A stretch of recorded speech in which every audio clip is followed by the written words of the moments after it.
Hello everybody and welcome to NPTEL online certification course on cryogenic electronics for quantum computing.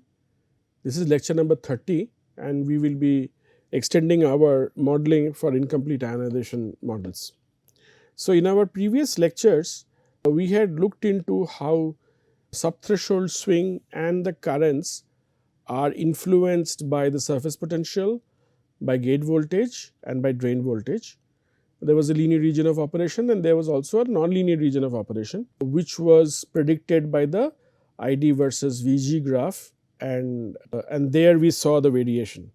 We also saw that the subthreshold swing depends not only on complete ionization, but it also varies as you change from complete to incomplete ionization, right.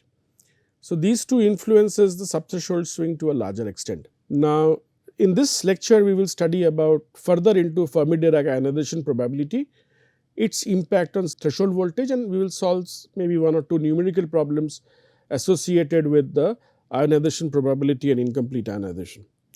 So, if you look at let's look at incomplete ionization. We have already dealt with it in our previous discussion, but I will be slightly adding more value to it in terms of understanding. As I discussed with you that typically when you do cryogenic temperatures, the dopant atoms in the semiconductor do not completely ionize, and therefore there is a decrease in the free carrier concentration, right. This is an important statement, and this is basically known as the incomplete ionization, and which affects obviously the device performance. However, the good part of it is that you can actually a priori predict the value of the incomplete ionization, and you can predict how many number of mobile charges will actually be participating in the transport and therefore the current. Now, if you look at the right hand side sort of a figure, this is a 3D figure, and this shows you. So, if anywhere where this is red, right, tells you that it is complete ionization. So, it is basically the ionization factor is Fs of Ea is exactly equals to 1, but as it goes from red towards orange, then yellow, green, blue, you see that your ionization probability starts to go down, which means that you are entering into region of incomplete ionization. So, deep red is basically your complete ionization and deep blue is basically your totally incomplete ionization. These two are the two extremes which you see. What has been shown in this three-dimensional plot here is that we are plotting Fs of Ea, which is the ionization probability, on maybe the z axis, and on the x axis we have temperature. So, this is my ionization probability on the z axis, right. This is my y axis, let us suppose, and we are plotting the surface potential. Surface, this is psi s minus psi b basically means surface potential minus bulk potential. So, assuming that bulk potential is constant and surface potential is varying, this will be a linear variation happening in this particular case, and this is the temperature which you see. It is basically at very high temperature and then you go down at low temperature to 0 Kelvin. Let us concentrate at this particular point, right, where your psi s is relatively large and your temperature is also very large. Look from the device aspect of it, then you will understand why this is perfectly ionization. See, your temperature is already very large, which means that the amount of electron hole pairs generated by virtue of thermal ionization is relatively very large. That is one of the reasons why you get this deep red colored ionization, where the probability is approximately equals to 1. Further, since your potential is very high, the surface potential is also very high, the field assisted ionization adds to the value, and as a result the overall ionization probability is very high. Let us look at the rightmost corner in the x axis, where the temperature is around 50 Kelvin or 100 Kelvin. Not only that, this corner also represents a point where psi s minus psi b is a very small quantity nearing to 0, which means that the surface potential is very small. How can surface potential be very small? This can only happen when you apply a gate voltage which is very small. So, let us assume that inversion has not taken place. Since the inversion are not taking place, you are actually in the linear region of operation. Not only that, your temperature is so small, the full ionization is not possible at that particular point, and that is the reason you see the probability sharply goes down to 0. Somewhere in the middle, if you see this yellow and orange and all those colors which you see, this one, right, this occurs And this occurs, you see this occurs only at the right hand side where your temperature has dropped below 150 and so on and so forth, right. Now, which means that at low temperature is governed by incomplete ionization. At relatively high temperature, even if your psi s minus psi b is small, you still get a relatively a larger ionization probability, and that can be predicted by this point here, at this particular point. If you look at this particular point, then even at higher temperature around 300 Kelvin or so, even if your psi s minus psi b is less than 0.1, you still get a much larger complete ionization. So, it is a complicated sort of ionization is a complicated summation of potentials and temperatures. One is a field assisted ionization, another is the thermal assisted ionization. Now, if we do an incomplete ionization and we try to find out the surface charge density in such a scenario, the electric field at the semiconductor surface ES, and this electric field is transverse direction electric field which you see, right, ES. ES square is given by this quantity, we have seen in our previous discussion also, is given by this. So, if you find out ES here, this will be square root of this quantity here, and therefore, the electric field is a non-linear dependency on the value of psi s, assuming that psi b is small, and I am also assuming, let us suppose that my VDS is relatively small, my VCH will be constant. So, psi b minus VCH is almost constant, which basically means this is a constant quantity independent of the variation, whereas this is not a constant quantity because psi s will be a function of x in a sense. Similarly, if you go to the second part of the expression, this is constant, right, and this varies with respect to x, of course, the surface potential, and assuming this to be also constant, right. Fs of Ea will be equals to 1 at effectively at a very large value. This, for a very large temperature, this quantity will go to 0, and therefore, they will not play a role. You will be only left with this quantity Q times Na divided by epsilon silicon multiplied by psi s minus psi b, out of which even psi b is held constant, it depends only on the value of psi s. Since there is a positive sign attached to it, so as the potential psi s goes on increasing, the electric field also goes on increasing. And this is standard way of looking for a long channel device, right. Now, if we look at psi b is basically my bulk potential and psi s is my surface potential, right. Now, if you look at the log term, natural log term, this one, let me rub this part first of all, erase, right. So, if you look, just concentrate on this particular term and assume that the temperature has fallen down to a very low value. Keep this term in your mind and look at this portion where Fs of Ea is function of absolute temperature. So, if that is true, this quantity takes care of the concept of incomplete ionization. So, what happens is that when your temperature rises to a very large value, ln of 1 which vanishes, and therefore, this quantity vanishes. At T equals to 300 Kelvin to 450 Kelvin, this quantity vanishes. However, at lower temperature, when your temperature is relatively small, somewhere around decades of Kelvin, this quantity as a function of your temperature, right. And as the temperature starts to rise, this quantity Fs of Ea starts to fall down, which means that this quantity falls down, which means the electric field starts to rise up, right.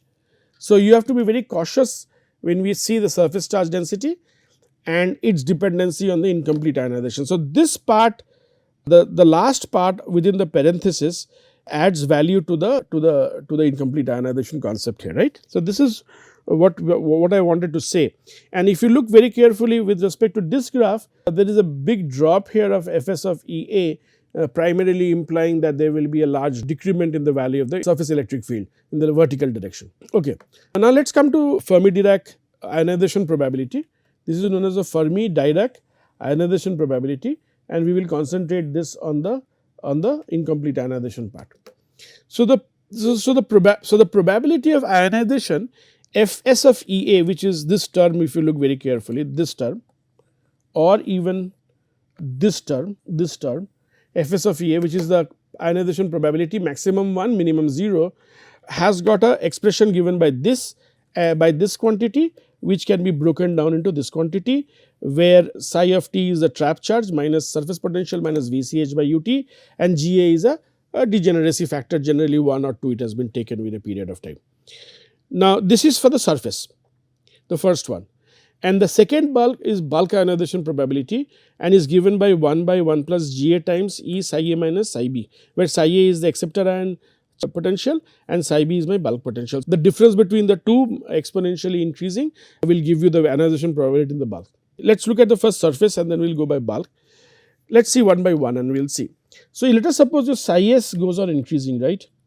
Then this quantity goes on increasing, which means that this quantity goes on decreasing, which means that e to the power this quantity goes on decreasing and therefore Fs of Ea goes on increasing. So, as my psi S goes higher and higher, the ionization probability also increases to a larger extent and therefore Fs of Ea also increases, right. Whereas, let us look at the bulk ionization probability, we will go one by one.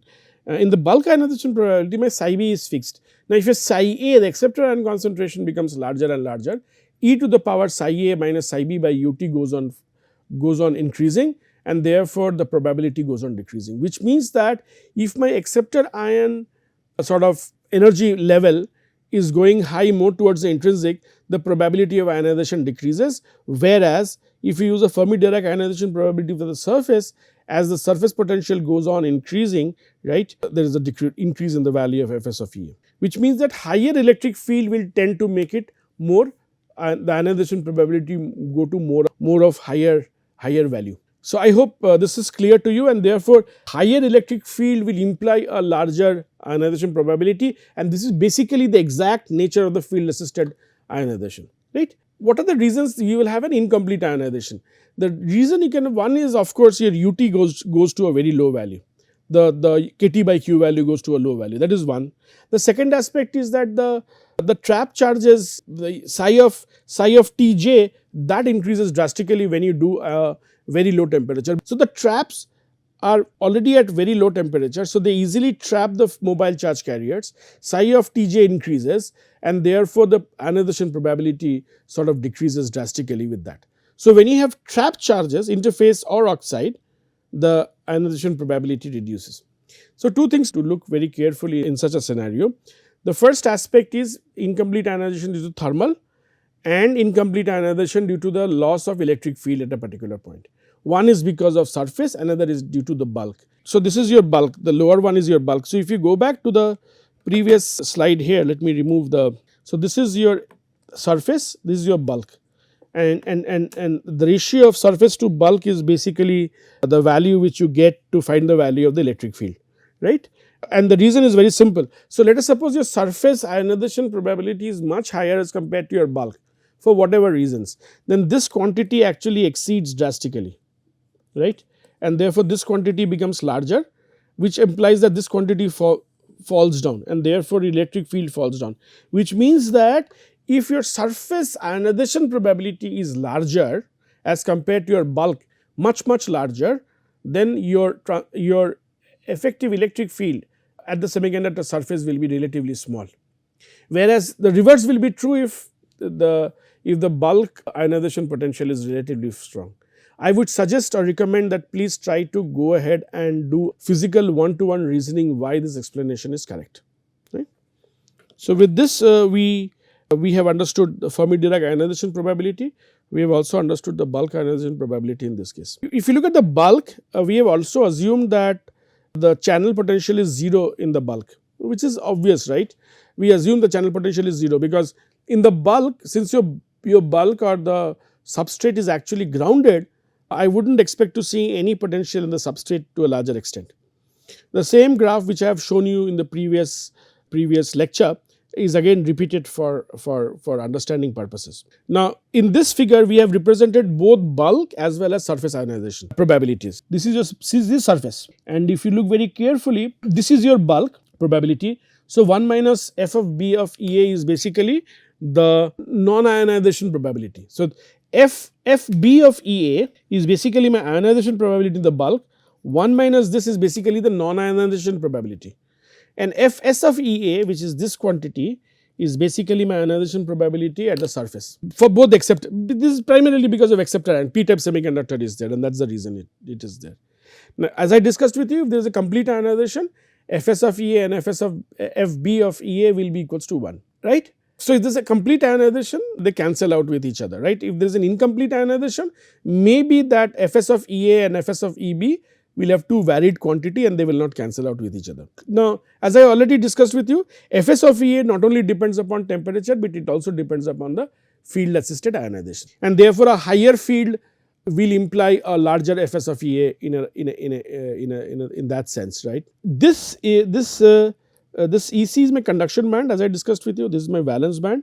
This is my acceptor ion concentration, intrinsic carrier, which is EC plus EV by 2. This is my x axis, which I am doing. The current is flowing from source to drain.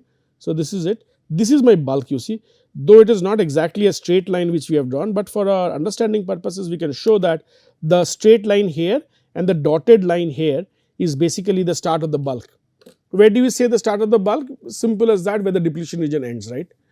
And that we say is the start of the bulk in that sense, right. So, key points to take away from this slide is that we need to understand that the probabilities are finite in nature, right. They are very finite in nature. They vary with respect to temperature. They also vary with respect to electric field. So, it varies with thermal and field assisted ionization is there. At the surface ionization probability is there. At the bulk, you have a bulk ionization probability.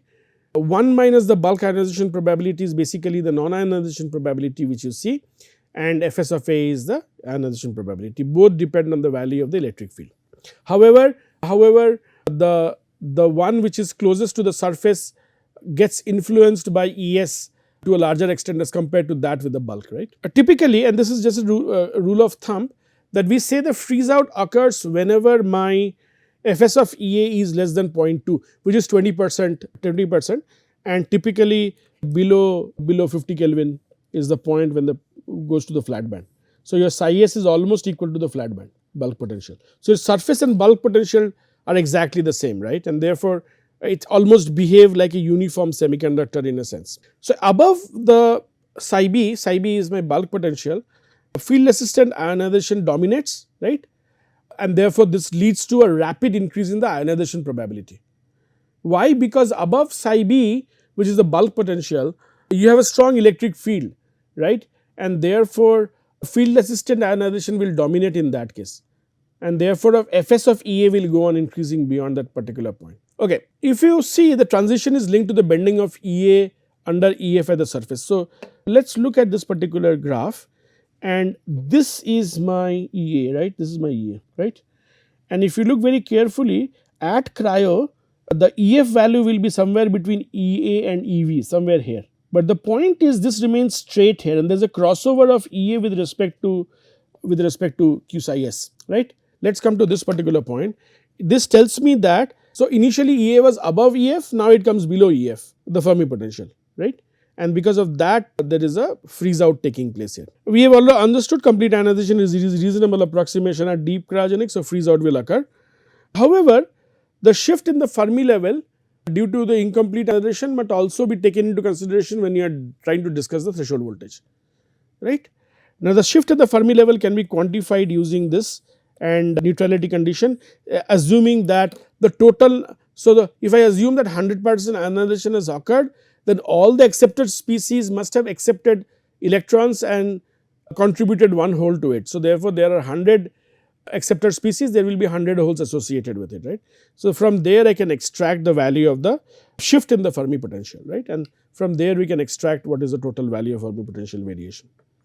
And that expression leads to this expression which you see here. From here we can get the solution of the bulk potential. Now, let us look at how the bulk potential looks like. So, the bulk potential looks something like this. It is ut ln of Na by Ni, and this extra terms comes into picture because of the cryogenic temperature, where G again is a degeneracy factor. It also depends upon psi of A and U of ut. So, at cryogenics, this U of t falls down to such a low value that this second quantity exceeds much larger as compared to 1, right, and therefore, that influences my bulk potential to a larger extent. So, at very low temperature, since my ut is small, the thermal energy is small, the psi b goes to a very large value, right, and that is the impact, and that impacts the threshold voltage. So, let us finish this lecture by taking maybe one or two numerical examples to showcase what we have learned till now. So, if I have been given an n-type semiconductor, silicon semiconductor, and it is working at 50 Kelvin, the doping concentration is given as 10 to the power 16, donor doping concentration has been given as 10 to the power 16 per centimeter cube. We require to find out the fraction of the ionized dopants, assuming that the degeneracy factor is 2. Now, the fraction of the ionized dopant is basically given by this function here, Fs of Ea equals to 1 upon 1 plus Ga exponential Ea minus Efs upon Kt. If you place the value of Ga, Ea, Efs, Kt here, you can get the value of the Fs of Ea. That comes out to be approximately as 0.35, which means the ionization probability is approximately 0.35, which means that only 35% of the dopant are ionized at 50 Kelvin. Right. Interestingly, and you might think about it, if the degeneracy factor is increased to say 4, then the denominator increases and the ionization probability further drops down, right. So, higher the degeneracy factor, lower is the value of your Fs of Ea, right. The Fs of Ea is basically the probability of the function which you see. Let us take the second problem here, that we take a p-type MOSFET which is operating at 30 Kelvin now. We need to find the value of the change in the threshold voltage delta Vth. If I have an incomplete ionization of the doping concentration is given as accepted to be equals to 5 into 10 to the power 15 per centimeter cube. So, the data is already given, K value, charge, degeneracy factor, intrinsic carrier concentration, accepted doping concentration is already given to you. So, you need to take this and find the first find the thermal energy, because T has changed from 300 to a low value 30 Kelvin, and we find that to be UT to be equals to 0.0025 electron volt. Now, we need to find out the change in the threshold voltage, right. Now, due to the change in the threshold voltage given by this formula here, which we have already seen in our previous discussion, you place the value of UT, Ni, Na and Ga into these expressions, and you will finally get the value of psi b to be equals to 0.0147 volts, which means that at 30 Kelvin, the shift in the threshold voltage is 14.74 millivolts. Might not look very large, but in reality, when you are working with very low values of voltages, especially in cryogenics, when you are working with voltages as low as say 0.5 or 0.6 volts, even 14 to 20 millivolt change in the threshold voltage makes substantially large change in the driving capability of the device. So, that is the reason why psi b is calculated, and we have tried to find out the value of the change in the threshold voltage. Now, by these two examples, I wanted to show to you that yes, there is a substantial change in the current which takes place in this case. Now, I have an n-type semiconductor 50 Kelvin, doping concentration is given as 10 to the power 16. We need to extract the fraction of the ionized dopants with Ga equals to 15. If you solve it, we find out approximately 20% of the donor species remains neutral, and we have Fs of Ea to be equals to 0.8. So, even at 50 Kelvin, under certain conditions you might get a larger amount of Fs of Ea. So, these three numericals showcases to you how I can extract the incomplete ionization and its influence on the threshold voltage in a numerical fashion. With this, let me recapitulate what we learned in this lesson or in this chapter. What we learned was, initially we learned the idea of threshold voltage. We also learned how the threshold voltage is being influenced by the Fs of Ea and Fb of Ea, which is basically the ionization probability at bulk and at surface. So we looked at the concept of ionization probability, right, and we looked into the fact that how does this vary with respect to psi s minus psi b and with respect to temperature. For both these cases, we plotted a graph which is basically a 3-dimensional graph, and we saw that the ionization probability can vary actually from 0 to 1 for all practical purposes. Second aspect we looked into was various functionalities of psi s and threshold voltage, and we also looked into del Vt, the change in the threshold voltage because of the change in the psi s Fs, which is ionization probability. So, this chapter was primarily focused on ionization probability and its influence on threshold voltage change and the surface potential change, and therefore, the charge which you see a change. Hope you enjoyed this lecture. Till we meet next time, goodbye.